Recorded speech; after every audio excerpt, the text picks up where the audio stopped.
He may be pulling a little bit of a Jim, you know, like picking races depending on who he goes up against. Gotta clarify, by Jim we mean Jaime Rising, not the Chinese player Jim. Mm-hmm. But we are going to start the opposite of stop, the first of our qualifying matches tonight, the first of our best of fives here on Jagannatha. We're here in the top right-hand corner, map spawning all the way in the top right-hand corner. The pink Protoss player coming down for the land of Hong Kong. Arguably the best player from Hong Kong right now. That's a little bit in dispute. He is currently teamless. He is Bistork. And spawning in the bottom left-hand corner of Jagannatha LE, we have the Taiwanese Zerg player representing Team Naive Dreamworld going for a 12 pool. It is MysteryMan. Oh boy. I love it. MysteryMan looking at who his opponent is, thinking, who is the player who's been able to beat Bistork so consistently? All right, let's go with Joey. How does Go Joey play? Ah, okay, hatch first. And taking it a little bit to the next level here. Yeah, so this is what I'm a little bit concerned about. So Bistork, he does go in, he's going to have a decent timing or a decent, you know, eye on the natural expansion timing. He will go into the main base and he should confirm that there's a 12 pool. He's played against this many times. He should be fine. We'll see. Pretty interestingly, Bistork, mate, he's already got a wall up. Yeah, well, it's so important for him to be proactive in scouting over here. Jagannatha, quite a bit of a longer map. Even with the speed zone, slow lings still take a while getting across. And Bistork has more than enough time to prepare. He took this seriously the minute he saw the pool. Oh yeah, mate. He's got plenty of time to stroke his beef. He's... oof. I didn't want to go that far, but... And now here he is. He already has his first zealot out. He's got a second zealot on the way. I mean, Bistork is all about the micro right now. He cannot get this zealot surrounded. He absolutely cannot. Oh, pulling a lot of risks here in his zealot Zergling dance. Summoner Score did finish up. The second zealot comes out. And this is where he can afford to, you know, be a lot more forward with his zealots, but not that forward. One of them already gets surrounded. The other one starting to take some hull damage. Exactly. MysteryMan may have just found his opening. May the gateway is actually going to go down. It looks like the adept may just barely come out in time, but the gateway will still fall. It looks like with this adept, it should be enough to clean all of this up, but two lings do get into the main base. Things didn't get spiral out of control, but MysteryMan, he was able to deal some damage. Yeah, it didn't spiral out of control. They just spiraled. He's sort of taking a lot more damage than he would have liked. 10 lings for a gateway and a probe and a zealot. Well worth it. Exactly. And with that, you know, MysteryMan is not too far behind. He's actually a little bit ahead in the worker count. He's making another wave of lings, which, I mean, it does make sense. You need them to defend against the incoming adepts. I'm just a little bit concerned because he still hasn't taken his gases. That he has not. Wonder what the game plan is here from MysteryMan. Is he one to just go for a very quick third base and then get all 6 gases at once? Well, he's trying to get his third base now, but it's already been scouted by Bistork. Yeah, that it has. It's actually as much pressure as he can. Yeah, it's slowly being chipped away at. We have 2 adepts here to support that zealot, so Bistork going to be very annoying here, pulling the queens out of position. And the problem is that, again, like MysteryMan, he has to keep the lings, you know, chasing the shades in case they commit, just like this. And at the very least, it will surround one of the adepts. They do manage to break forward. Bistork prioritizing drone damage right now. Can't say I blame him. And he will get to more drones than I thought he would have. Yeah, I didn't expect 3 drones to go down like that. Could have been worse, definitely. So, you know, at least MysteryMan was able to clean all of them up. And you were talking about it, here we go, which you have 2 gases immediately being taken so that MysteryMan can catch up. But I'm still a little bit concerned because we have all these gateways on the way. But MysteryMan, he does go in and he does scout. He does. He even sees the observer starting to produce Robo starting to produce that warp prism. No Twilight Council yet for Bistork, which is interesting. Yeah, this is dangerous because Bistork is going to hit. Sure, he wouldn't have a Twilight Council for like Blink or Shade or anything. Sorry, Glaive Adepts. But you know what? He's going to hit before MysteryMan has Ling Speed, and I think that's a little bit more important. It absolutely is, especially when you're up against Stalkers like this. Stalkers have such a crazy range. You need to be able to surround them as quickly as you can, because otherwise they're just going to kite your Lings to Kingdom Come. Oh god, exactly. Meanwhile, MysteryMan, I love this army positioning. He's actually getting ready for a surround. It's a little bit difficult to execute just because he still does not have speed, but he's doing the best he can. But Bistork, he was too ready for it. Yeah, I'm loving the Zealots here just to guard the Stalkers in the back line. They are a surprisingly fragile unit, Stalkers are. So you want to have those beefy Zealots to support. The Spinecrawler Roller should not be able to burrow. Now it will with the Transfuse. Bistork started to target it down, but it will not come up again. So many links here. None of them are particularly effective. The War Prism looked to be very vulnerable. Exactly, but it did unsiege just barely in time. Meanwhile, all the Lings are getting cleaned up. Speed just finished, but mate, there's barely any Lings. They're still on the way. Oh, and they're just swapping out now. Almost getting a bit of surround, but I feel like Bistork has just enough supply here, just enough damage to, at the very least, kill this third base. He does need to make a decision. He cannot fight everything at once. He's prioritized the Queens, or the Lings, or the third base. Oh my god, but you know what? He wants everything. And he may get at least... He may get at least a third base, yeah? Yeah, the third base does fall. Beautiful micro so far, keeping as many of his Stalkers alive with that War Prism. Looks like some of them are starting to fall. Recall. No, it doesn't recall, does not. Just barely doesn't need to. He escapes with his War Prism, and he did kill the third. But now I'm looking at those Lings run across the map land, and I'm looking at the army supply. Hopefully Bistork, all right, he's walled up here. And these are speed Lings, but they are just Lings. As long as Bistork is able to warp in a couple more reinforcements, he should be able to hold the line. Yeah, massive should there. I mean, we do have a shield battery on the way. There we go, another adept on the way. Because there's a full wolf, it is going to be difficult for Mystery to really pull anything off. And Bistork is not stopping the aggression. He actually forces MysteryMan to come back home. That he does. Oh my god, he supply caps MysteryMan so hard. He knows there's no threat of anti-air. He is so safe sieging up this Warp Prism, but he's starting to get surrounded. Yeah, that he is. The Lings, they do come back home, but you know what? The Lings are starting to run out, and MysteryMan is still supply blocked. Who needs Blink when you're able to elevate her as well as Bistork can? Even more Zealots start to come in. These Queens very quickly running out of transfuse energy, and they will finally fall. GG is called. Bistork takes game number 1. Well on the road to qualifying. Wow, GG. Oh god, MysteryMan. I liked like his army movements, right? You know, he had a decent amount of Queens, he had a really good surrounds. But it just barely wasn't enough. He barely didn't have enough transfuse energy. His spines kept falling before anything was happening. Like, oh god, Bistork executed that very well. Absolutely did. It's one thing, we normally know Bistork as somebody who has a lot of builds, a lot of very creative builds that catch his opponents off guard. It's one thing to be creative, it's another thing to execute your vision well. Yeah, exactly. And to be fair, that was just game number 1. You know, this is a best of 5, so one game doesn't carry as much weight as, you know, as it would in a best of 3. So, MysteryMan still has plenty of room to come back. He definitely does. I feel like it's kind of on Bistork to also continue to adapt his plays and not just use different builds, but use different kinds of builds, right? Because eventually MysteryMan, he's going to catch on. He's going to catch on to how Bistork is going to posture himself, and Zerg, they are the reactive race. Plenty of opportunities in a best of 5 to adapt to your opponents. Yeah.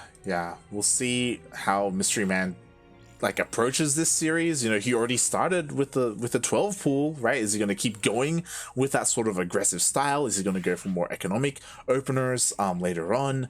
I'm really curious as to how he approaches not just Protoss, but Bistork specifically. In a similar vein, again, just curious to see if Bistork will do the same thing, or if he has something drastically different in mind. We haven't seen a Stargate coming up from him yet in a PvZ. Yeah, we haven't seen that quite yet. I'm sure he would love to get into it. I'm sure it's going to be a lot more map specific though. We'll see if we end up getting into some of those larger maps like Romanticide. As at the moment we do have map number 2, and it is going to be Oxide.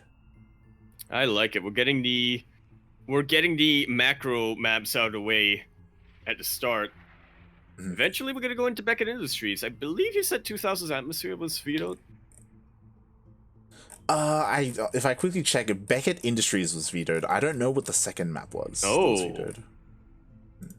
Okay, I might be thinking of the previous series.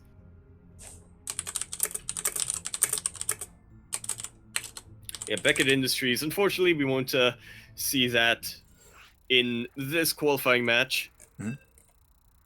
Be insane though. If MysteryMan wants to do a 12 pool on Beckett Industries, or Bistork wants to do a rush on that map, man. I love to see something a little bit more creative as well. Like, you know, we have seen like Queen pushes be very popular recently. Maybe some Nidus play, maybe some drop play. There's a lot that Zer can do. You're saying a lot of possibilities here, Light. The only thing I'm hearing is Proxy Hatch? Maybe. Proxy Hatch? That's the only thing I'm hearing. But speaking of hearing, you want to check your ears because you want to breathe on this map. That's what I'm going with. Oxide LE is what we're continuing on in the top right-hand corner, spotting all the way in the top right-hand corner. We have the pink Protoss player coming out from Hong Kong, disputed the disputed top player from Hong Kong at the moment. He is representing himself as well as Zest. He is Bistork. And spawning in the bottom left-hand corner of Oxide LE, we have the Taiwanese Zerg player representing Naive Dream World. Coming out here with a drone, we have MysteryMan. He's doing it! Yes! Called it! Unfortunately, this God. isn't the most aggressive proxy hatch in the world. He's going to cancel that eventually and go back to his own thing. Yeah, it's less of a proxy hatch and more of a hatch block, but you know, it's close. It's in like a similar ballpark. Yeah, just a little bit. It's on the same spectrum. It's just on the opposite end of the spectrum. exactly. So MysteryMan is being annoying here. He is forcing Bistork to be a little bit late when it comes to his Nexus. He's forced a bunch of probes off the line. You know, there's lost mining time.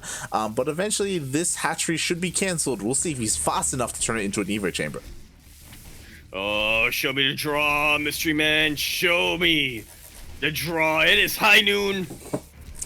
Or it will be high noon in a couple of seconds here. Oh, God, you gotta be quick if you wanted to get to it. Meanwhile, so does Bistork if he wants to move command forward, as we should see a cancel. Oh, drop. Oh. Is able to get the cancel in time. Unfortunately, very quick from Bistork to move on top of the creep, preventing that Evo chamber going up. But this is already some very nice delays coming out for MysteryMan. He forces Bistork to make a Zealot one of the last things you want to open up with as the Protoss player. Doesn't have as much utility, right, as a Adept or Stalker. Yeah, there are definitely ways you can utilize it, as we saw in the last game, right? He was forced to get a Zealot out, and he ended up being aggressive with it to support his 2 Adepts. So you definitely can find some way to utilize it, but also very niche scenarios. And as we can see, at the moment, he's just keeping it at home, kind of wasted resources there. And we do see Bistork, we were talking about it, is this time going for a Stargate. There we go. Something that I think just about a year ago would have been completely foreign to Bistork. Like, wait, you can use the Stargate in the early game? One of the last players, I think, to really shift with the current Stargate meta. But he has adapted to the times, and he has been utilizing it a lot more regularly when it comes to his play. Oh yeah, I mean, we've even saw some of it earlier today. We saw him go Oracles, we saw him go Void Rays and utilize them to his advantage, you know, even go Mass Void Ray against his previous Zerg opponent. Bistork, he has really embraced the new Stargate meta, and he's been doing really well with it. He absolutely has. We'll see what kind of Stargate he's gonna go with this time. It seems like he's gonna do something similar as what he did against Touch. Fairly quick gateway transition. Yeah, as we do see, the Twilight Council is on the way after that initial Stargate units, looking to potentially either go straight into Glaive Depths, since he already does have 2 gateways, or could do something a little bit more cheeky. Meanwhile, the Oracle gets across the map. No spores, but there are queens. I think it's a single Oracle, 2 queens is more than enough. Yeah, exactly. It's when you put an additional Oracle in the mix that the math gets kind of complicated. It's a pretty complex formula, right? You didn't need to carry the spores or something like that. Yeah, you gotta carry the spores over. You know, you gotta multiply the transfuse ? Minus off energy to account for to account for something or the other. To account for reaction time. Gateway explosion. Yeah. Oh god. In order to calculate reaction time, it's another formula. So it's like, man, I am not cut out to be a Zerg player or a Protoss player. Oh god. I just make Marines. Hey, stim to win, mate. That's all you gotta do. Man with gun. That's all you need. Oh boy. But as we can see, this is very terrifying. Bistork is going into this mass gateway push. As you were saying, he did do this in his first series of the day. Oh boy, and MysteryMan, he has not gone in for a second scout. He has not gone for pneumatized carapace, which is Overlord speed, and he is going to be in the dark until this hits him. Or unless one of his things catches it. Yeah, he's also keeping his Overlords pretty far back, which I'm assuming is because he's just going with the assumption that, alright, you got an Oracle out, you're gonna have at least one Void Ray to try to clear out my Overlords, try to prevent me from getting map information. That is not something he needs to fear right now. What he needs to fear are every single one of these Adepts. Yeah, exactly. Thankfully, he is going for Roaches, and Roaches will 100% help against these Adepts. The Lings, it looks like they will find us around here. One of the Queens did fall, and, you know, this is a really nice job he's doing so far to help try and clean up these Adepts, but all the Lings go down, and he commits to the Shade. Jumps on top of a couple of these Roaches as they pop out. They're very isolated. But Bistork is starting to bleed out a little bit. Here comes the reinforcement warp in, though. Oh, God, and exactly. we are getting a bit of an avalanche from a snowball here on out. Yeah, the Queen fell. There's only one Queen remaining, and there are Roaches, but there aren't enough. There's only a handful of them, and they're kind of split up in between all of the bases. Bistork is struggling so hard right now to find surrounds. No, MysteryMan, sorry, is struggling so hard to find surrounds. Bistork utilizing the choke point so well. Mate, I don't know if you saw, but the last Queen died. 0 Queens left, only Roaches and Ravagers, and even at that, there's barely any Roaches left. There's, what, 4 Roaches here? 1 Ravager, sorry, 0 Ravagers in the main. He commits to the Shade. GG gets called. Bistork going up to match point. I really like the mineral walking that MysteryMan was doing over there. He was able to get those surrounds on top of the depths. Unfortunately, a little too many Adepts with a little too many glaives. The meat shield very quickly became dead meat. Exactly. Like, oh god, I do want to say that MysteryMan, he had the tools that he needed to defend, but like everything was a little bit all over the place. And to be fair, he was also being a little bit too greedy. He also had an Evo chamber. He was working on upgrades. I believe he had a faster lair. Again, it all comes down to the fact that he scouted the push when it was already halfway across the map. You know, he didn't really have a big heads up that it was coming. Yeah, these are things that I think MysteryMan will have to take into account, but I think the biggest thing that MysteryMan should take into account is proxy the hatchery and make roaches out of it. Proxy hatch roach rush, let's go! Oh god. Don't do it in your opponent's natural. Do it just a little bit outside of the natural. God damn it. I really want to see it. I'm sorry. We may see it today. It's fingers crossed.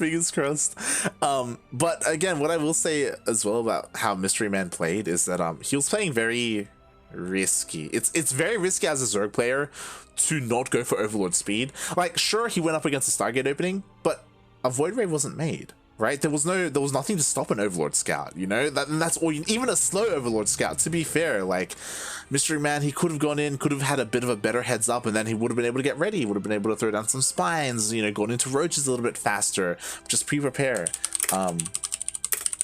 Yeah, it's a bit of a shame. It definitely seemed like MysteryMan was playing a little bit scared there when it came to sending his Overlord, saying he did get pretty hard supply capped in game number 1, so can't blame him too hard there, but it's a kind of a double-edged sword, and as you said, he felt both edges at the same time. Used against him. He did, and now Bistork... Both edges just touched him, if you will. Oh god. Bistork is on match point. Just needs uno más, one more, yes. And then he qualifies for the closed qualifier. One more, and he's able to meet Go-Go Joey on Saturday, but till then, anything can really happen. This could be where MysteryMan pulls off the insane reverse sweep. We'll see as we start things off on Lightshade LE. We're in the top left-hand corner map, spawning all the way in the top left-hand corner. He is a pink Protoss player. He needs only uno momento, por favor, to qualify for the closed qualifiers. He is Bistork. And spawning in the bottom right-hand corner of Lightshade LE, we have the Taiwanese Zerg player representing Naive Dream World, and DW also going for a 12 pool. It is MysteryMan.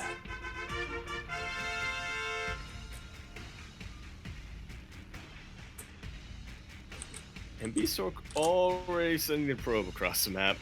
So, yeah, hopefully we don't get a repeat of game number 1.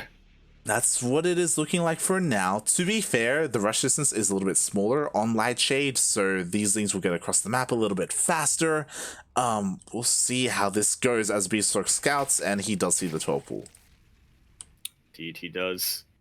I'm hoping we see a bit of a quicker tech choice come out this time from MysteryMan. Ideally, he wouldn't delay his third base, or delay his gases, sorry, to try to get a third base like he did earlier on. Bistork, he's always on top of his scouting and things like that. Going for the earlier third, that's something you want to do against somebody who you know is a player who you know is going to be a bit less active on the map.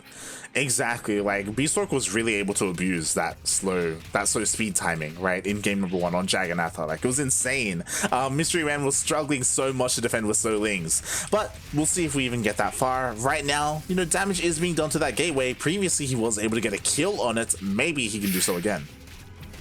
Yeah, it's looking that way. Bistork pulled a couple more probes this time to give him a bit more of a buffer, a little bit more DPS, but he does not want to lose them either. Is able to chase the links away for now, and that gateway is very, very low. Hopefully he can get the Adept out before it goes down, though. Oh, God, he wants it. He's chasing the links away. He wants it, but at the same time, Bistork took this a lot more seriously. If you noticed, he pulled 4 or 5 probes, as opposed to last time where he only had 1. So he was able to this time keep both of his zealots alive. He didn't needlessly get them surrounded. Much better control here in game number 3 for Bistork. A whole lot better. And when you keep these zealots alive, you have a lot more possibilities at hand, such as just sending them across the map, maybe get some, maybe get a queen if he's lucky, but mostly just to watch out for the third timing.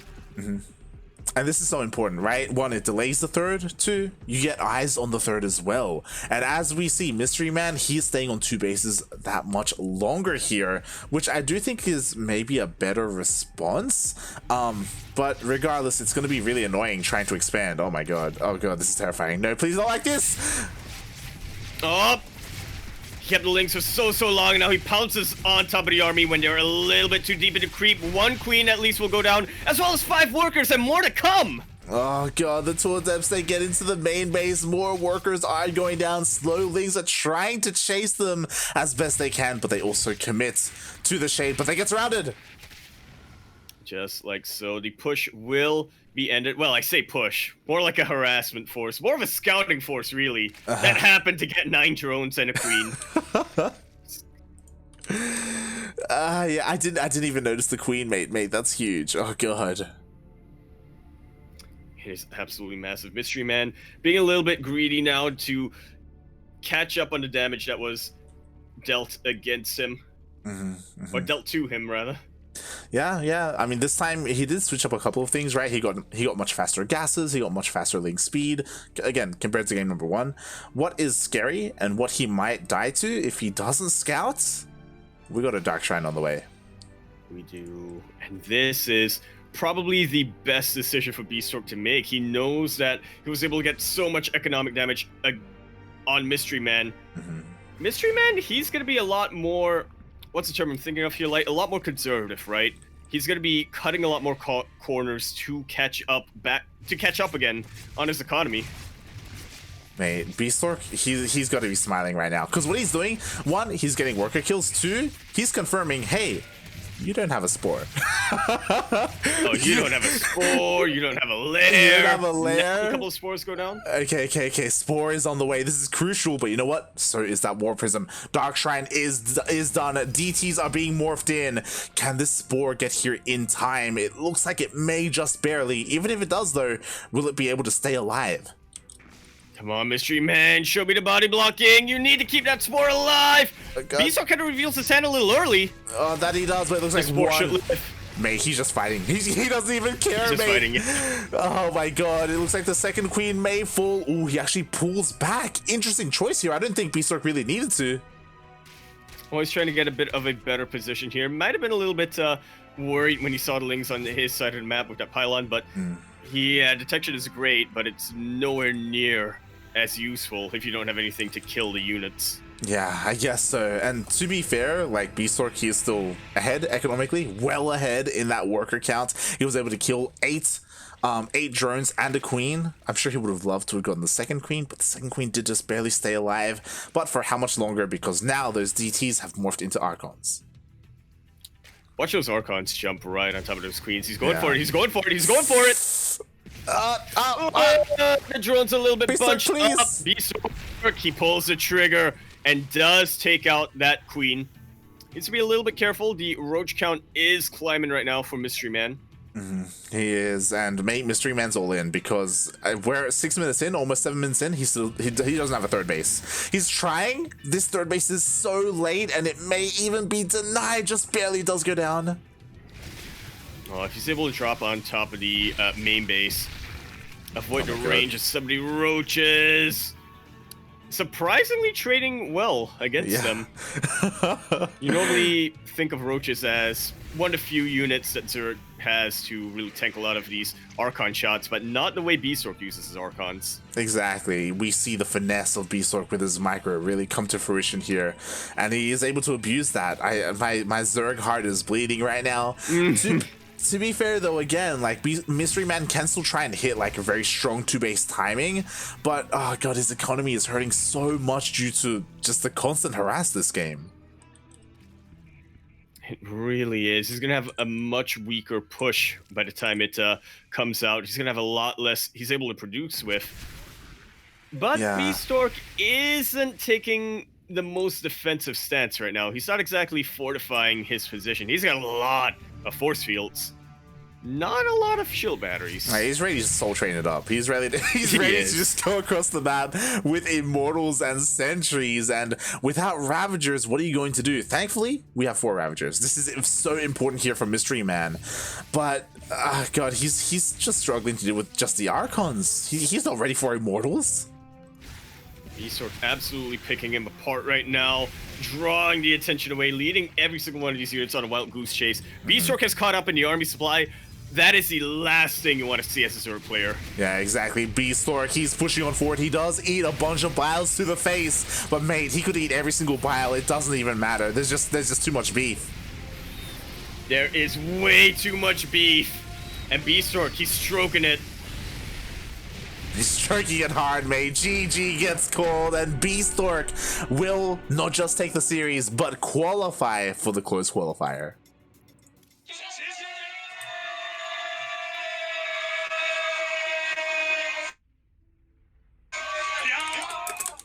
The first of your players to qualify for the close qualifiers. He can now he can now look forward to meeting Gogo Joey once again. Wow. If it happens. Yeah, We'll have to see how the bracket gets drawn up. GG, well played. Also, god damn it. Thank you, Chaos Born Serenity. I just noticed the Spanish, the intro Española has been redeemed after the last series has ended. Ay. Oh well. Well, we could convince Bistork to play one more game against either Javier or Dreamer, I guess. Kappa. We got GG, well played. Congratulations, Bistork. He does move on. He does qualify, and he'll be representing Hong Kong in the DreamHack closed qualifiers. Yeah, both him and Gogo Joey. And again, from the closed qualifiers, there are going to be 8 players duking it out, but only 4 of them get to advance to the actual main event. Yes, exactly. For those wondering, 4 players did get invited to those closed qualifiers based on their EPT points, the EPT points that they gathered last year. So players like Gogo Joey, players like who else? Lemon, I believe. No, not Lemon. Sorry. Gogo Joey, Nasin, Yogurt, and Expect. Yes. So 2 Terrans and 2 Zergs. So now we are, starting to vary things up here with a Protoss. We need to balance out the we need to balance out the races here. 1 more Protoss player and then some wildcards, I guess. Imagine if it were random players. The last 2 spots go to random players. That's the best case scenario. But yes, 2 players did advance on to the next round. Or 1 player so far. Another player will as well. But before we get into that, of course, we have a second qualifier in just 2 days. That we do. That's going to be where I imagine we'll see a lot more of the players from today come back. Again, love to see more of Touch.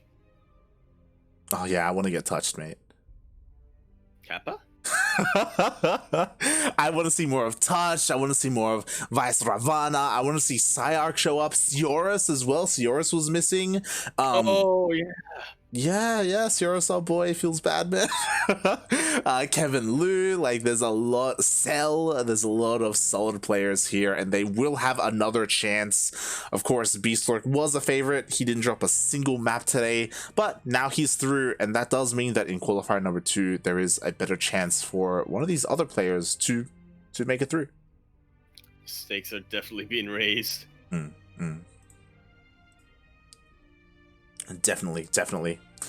So yeah, again, congratulations. For the people wondering, !B in the chat if you want to have a look at the Liquipedia page, which does have the players who are already in the closed qualifier.